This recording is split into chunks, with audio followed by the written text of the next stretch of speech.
السلام علیکم ورحمۃ اللہ وبرکاتہ۔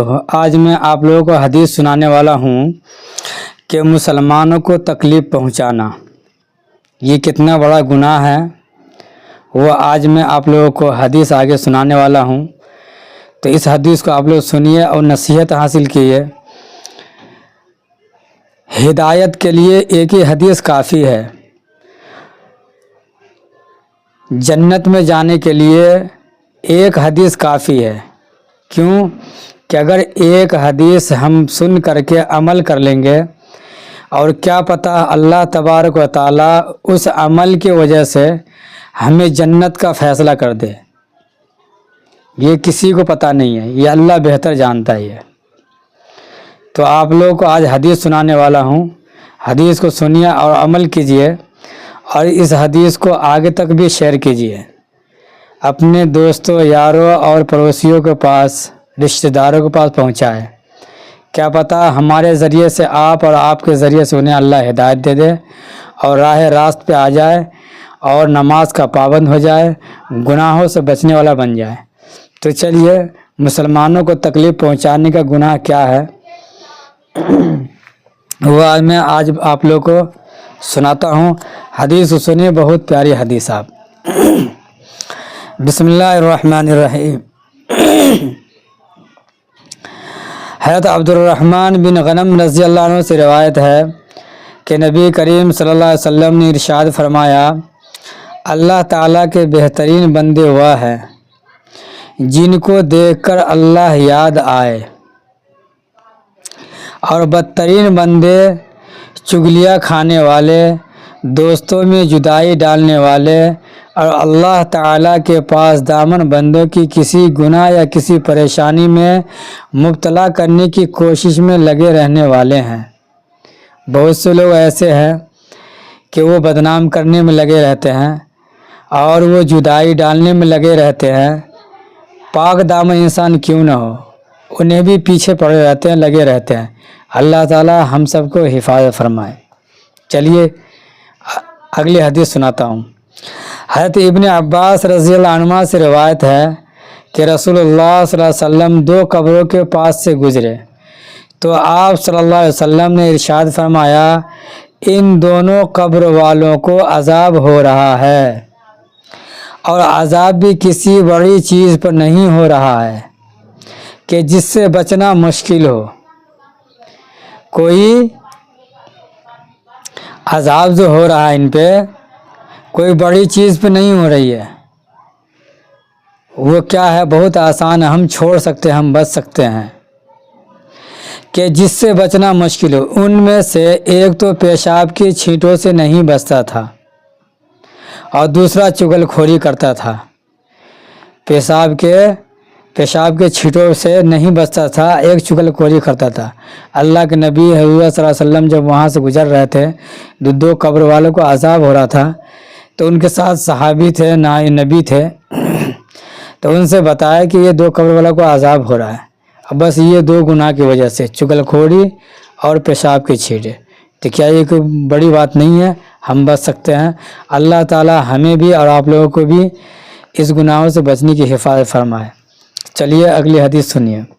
حضرت انس بن مالک رضی اللہ عنہ روایت کرتے ہیں کہ رسول اللہ صلی اللہ علیہ وسلم نے ارشاد فرمایا، جب میں معراج پہ گیا تو میرا گزر کچھ ایسے لوگوں پر ہوا جن کے ناخن تانبے کے تھے، جن سے وہ اپنے چہروں اور سینوں کو نوچ نوچ کر زخمی کر رہے تھے۔ اللہ کے نبی حضور صلی اللہ علیہ وسلم جب معراج پر گئے، جب وہاں سے گزر ہوا تو یہ دیکھا کچھ لوگوں کے ایسا منظر۔ میں نے جبرائیل علیہ السلام سے پوچھا کہ یہ کون لوگ ہیں؟ جبرائیل علیہ السلام نے بتایا کہ یہ لوگ انسان کا گوشت کھایا کرتے تھے، انسان کا گوشت کھایا کرتے تھے، یعنی ان کی غیبتیں کرتے تھے اور ان کی آبرو ریزی کیا کرتے تھے۔ یہ لوگوں کو جو غیبت کرتے ہیں نا، یہ مرے ہوئے مردے گوشت کھانے کے برابر گناہ ہے۔ اب یہ سوچ لیجئے ہمارے دل کیسے گوارا کرے گا جب یہ چیز کو ہم دیکھ لیں گے حقیقت میں کہ ہم یہ غیبت کر رہے ہیں اور گوشت کھا رہے ہیں۔ کیا ہم اور آپ کھا سکتے ہیں؟ نہیں۔ اللہ تعالی ہمیں بھی اور آپ لوگوں کو بھی حفاظت فرمائے۔ تو چلیے اگلی حدیث۔ حضرت جابر بن عبداللہ رضی اللہ عنہما فرماتے ہیں کہ نبی کریم صلی اللہ علیہ وسلم کے ساتھ تھے کہ ایک بدبو اٹھی۔ آپ صلی اللہ علیہ وسلم نے ارشاد فرمایا، جانتے ہو یہ بدبو کس کی ہے؟ یہ بدبو ان لوگوں کی ہے جو مسلمانوں کی غیبت کرتے تھے۔ آج ہمارے پڑوسی ہو، رشتہ دار ہو، دوست یار ہو، جاننے والے ہو، محلے والے ہو، آج ان کی غیبت ہم ایک دوسرے کے پاس کر رہے ہیں۔ کیا کر رہے ہیں؟ غیبت کرتے تھے۔ تو یہ غیبت کی بدبو ایسی ہے کہ حدیث میں آتا ہے کہ یہ بدبو اگر سمندر میں ڈال دیا جائے تو پورا سمندر کا پانی جو ہے نا، سمندر کا پانی زہر بن جائے گا، زہر۔ اللہ تعالی ہمیں بھی اور آپ لوگوں کو بھی حفاظت فرمائے۔ چلیے اگلی حدیث سناتا ہوں۔ حضرت ابو سعد اور حضرت جابر بن عبداللہ روایت کرتے ہیں کہ رسول اللہ صلی اللہ علیہ وسلم ارشاد فرمایا، غیبت کرنا زنا سے زیادہ برا ہے۔ زنا گناہ جانتے ہیں، ایک دوسرے ساتھ بے حیائی، بے شرمی، زنا کرنا، یہ ارشاد فرمایا غیبت کرنا زنا سے زیادہ برا ہے۔ غیبت اتنا خطرناک گناہ ہے کہ زنا کرنے سے بھی بڑا گناہ ہے۔ اللہ تعالی ہم تو سب کو حفاظت فرمائے۔ صحابہ رضی اللہ عنہم نے عرض کیا، یا رسول اللہ، غیبت کرنا زنا سے زیادہ برا کیسے ہے، برا کیسے ہے؟ رسول اللہ صلی اللہ علیہ وسلم نے ارشاد فرمایا، آدمی اگر زنا کر لیتا ہے پھر توبہ کر لیتا ہے، اللہ تعالیٰ اس کی توبہ قبول فرما لیتے ہیں، مگر غیبت کرنے والے کو جب تک وہ شخص معاف نہ کر دے جس کی اس نے غیبت کی ہے، اس وقت تک اللہ تعالیٰ کی طرف سے اسے معاف نہیں کیا جاتا۔ زنا کرنے کے بعد انسان اگر توبہ کر لے تو یہ گناہ معاف ہو جاتے ہیں، لیکن غیبت، جس انسان کی ہم غیبت کریں گے، جب تک وہ انسان معاف نہیں کرے گا جب تک یہ گناہ معاف نہیں ہو سکتا۔ اللہ تعالی ہم سب کو حفاظت فرمائے۔ چلیے اگلی حدیث سناتے ہیں۔ نصیحت کے لیے یہی بہت کافی ہے۔ اس ویڈیو کو آپ گھر میں بھی بچوں کو، بڑوں کو دکھائے اور شیئر کرتے رہیں۔ حضرت عائشہ رضی اللہ عنہا فرماتی ہیں کہ میں نے نبی کریم صلی اللہ علیہ وسلم سے کہا، بس آپ کو تو صفیہ کا پستہ قد ہونا کافی ہے۔ آپ صلی اللہ علیہ وسلم نے ارشاد فرمایا، تم نے ایسا جملہ کہا کہ اگر اس جملہ کو سمندر میں ملا دیا جائے تو اس جملہ کی کڑواہٹ سمندر کی نمکینی پر غالب آ جائے، نمکینی پانی پر غالب آ جائے، اس بات کی زہر۔ حضرت عائشہ رضی اللہ عنہا یہ بھی فرماتی ہیں کہ ایک موقع پر میں نے آپ صلی اللہ علیہ وسلم کے سامنے ایک شخص کا نقل اتاری تو آپ صلی اللہ علیہ وسلم نے ارشاد فرمایا، مجھے اتنا یعنی بہت زیادہ مال بھی ملے تب بھی مجھے پسند نہیں کہ کسی کی نقل اتاروں۔ آج ہم نقل اتارنے میں لگے ہوئے ہیں، چاہے بڑوں کا ہو یا بچوں کا ہو۔ اللہ تعالی ہم سب کو حفاظت فرمائے۔ چلیے اگلی حدیث سناتے ہیں۔ حضرت ابو ہریرہ رضی اللہ عنہ سے روایت ہے کہ رسول اللہ صلی اللہ علیہ وسلم نے ارشاد فرمایا، کیا تم جانتے ہو کہ غیبت کس کو کہتے ہیں؟ صحابہ رضی اللہ عنہ نے عرض کیا، اللہ اور اس کے رسول ہی زیادہ جانتے ہیں۔ بہت سے لوگ جانتے ہیں غیبت کیا کیا ہے۔ آپ صلی اللہ علیہ وسلم نے ارشاد فرمایا، اپنے مسلمان بھائی کی غیر موجودگی میں اس کے بارے میں ایسی بات کہنا جو اسے ناگوار گزرے۔ اپنے مسلمان بھائی کا ایسی بات کرے جو ان باتوں سے انہیں تکلیف ہو، انہیں پریشانی ہو، یا اسے اس بات کو اچھا نہ لگے، دل گوارا نہ کرے، تاکہ ان معلوم ہونے کے بعد، اور ہم اور آپ خود سمجھ سکتے ہیں کیا یہ بات ان کو گوارا لگے گا، صحیح ہے ان کے لیے یہ بات، کیا انہیں تکلیف نہ ہونے کی؟ ہوگی تکلیف۔ بس یہی غیبت ہے۔ کیا بتایا؟ کسی غیر مسلمان کی موجودگی میں اس کے بارے میں ایسی بات کہنا جو اسے ناگوار گزرے، بس یہی غیبت ہے۔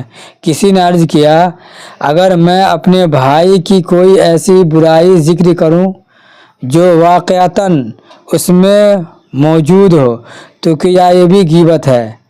جی ہاں، اگر کوئی شرابی ہے، کوئی حفیظ گانجا پیتا ہو یا کوئی نشہ کرتا ہو ایسے ہی، ہم یہ نہیں جانتے کہ کوئی بھی کوئی نشہ کرتا ہو اور اس کے بارے میں اگر ہم کسی دوسرے کے پاس بولیں گے کیا یہ انسان یہ چیز نشہ کرتا ہے، یہ پیتا ہے، یہ کھاتا ہے، تو یہی غیبت ہو گیا۔ یہ آپ صلی اللہ علیہ وسلم نے ارشاد فرمایا اگر وہ برائی جو تم بیان کر رہے ہو اس میں موجود ہے تو تم نے اس کی غیبت کی۔ جو کام وہ کر رہا ہے، گناہ کر رہا ہے یا کچھ بھی کام کر رہا ہے، گناہ کا کام، اگر وہ ہم ایک دوسرے کو بتائیں یہی غیبت ہے، ہاں اچھائی بیان کرے ایک دوسرے کے پاس تاکہ ان کی بات ان کے دل پہ لگ جائے اور کیا ہوتا اس کی بات پر وہ عمل کر لے۔ اور اگر وہ برائی جو تم بیان کر رہے ہو اس میں موجود ہی نہ ہو تو پھر تم نے اس پر بہتان باندھا۔ جو بات ہم کہہ رہے ہیں اس پہ ہم بہتان تہمت لگا رہے ہیں ہم، اور جو بات ان میں موجود ہے ایک دوسرے سے بتا رہے ہیں یہی غیبت ہے۔ تو اللہ تعالی ہم سب کو حفاظت فرمائے۔ بس یہ آخری حدیث سن لے اور یہ حدیث کو شیئر کرے، انشاءاللہ یہ ثواب کا ذریعہ ہے۔ اللہ تعالی ان باتوں سے ہمیں بھی اور آپ لوگ کو بھی حفاظت فرمائے۔ تو چلیے ایک حدیث اور آپ کو سنا دوں۔ حضرت ابو درداء رضی اللہ عنہ سے روایت ہے کہ رسول اللہ صلی اللہ علیہ وسلم نے ارشاد فرمایا جو شخص کسی کو بدنام کرنے کے لیے اس میں ایسی برائی بیان کرے جو اس میں نہ ہو تو اللہ تعالیٰ اسے دوزخ کی آگ میں قید کر رکھے گا یہاں تک کہ وہ اس برائی کو ثابت کر دے۔ اور کیسے ثابت کر سکے گا؟ سن لیا آپ حدیث؟ آپ اپنے گھر میں بڑوں کو بچوں کو دکھائے ویڈیو اور ویڈیو کو شیئر کرے تاکہ ایک دوسرے مسلمان بھائی تک یہ بات پہنچ جائے اور وہ بھی عمل کرنے والے بن جائے۔ ہمیں بھی ثواب کا حق مستحق بن جائیں گے اور آپ بھی ثواب کا مستحق بن جائیں گے۔ تو اللہ تعالی ہمیں بھی آپ لوگوں کو بھی اس حدیث پہ عمل کرنے کی توفیق عطا فرمائے۔ نیکسٹ ویڈیو کا انتظار کریں۔ انشاءاللہ میں آپ لوگوں کی خدمت میں اسی طرح کا حدیث لے کر کے حاضر ہوتا رہوں گا جو منتخب احادیث سے میں آپ لوگوں کو سناتا رہوں گا اور یہ ویڈیو دکھاتا رہوں گا۔ تو ثواب کی نیت سے اس ویڈیو کو شیئر کر دیں اور چینل کو سبسکرائب کر دیں۔ خدا حافظ۔ اللہ تعالیٰ آپ لوگوں کو سلامت رکھے اور ہر بلا ہر پریشانی سے اللہ حفاظت فرمائے۔ خدا حافظ۔